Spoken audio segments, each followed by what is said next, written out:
বাংলাদেশ জাতীয়তাবাদী তারেক জিয়া প্রজন্ম দল ঢাকা মহানগর দক্ষিণ কমিটি অনুমোদন।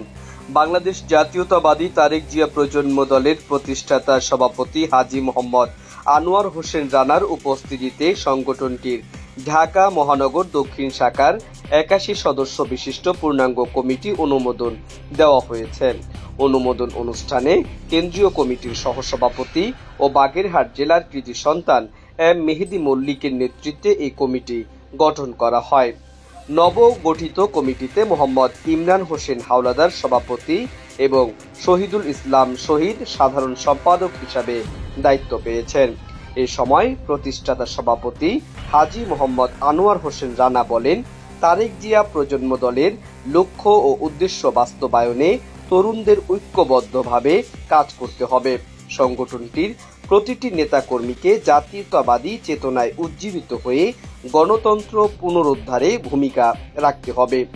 অন্যদিকে কেন্দ্রীয় সহসভাপতি এম মেহেদী মল্লিক নবগঠিত নেতৃত্বকে শুভেচ্ছা জানিয়ে বলেন, এই কমিটি ঢাকায় সংগঠনকে আরও শক্তিশালী ও গতিশীল করে তুলবে বলে আমরা আশাবাদী। নবনির্বাচিত কমিটির নেতৃবৃন্দ বলেন, তারা সংগঠনের আদর্শ ও জাতীয়তাবাদী রাজনীতির পতাকা সমুন্নত রাখতে নিরলসভাবে কাজ করবেন। SB television, Hussain Billal, Dhaka.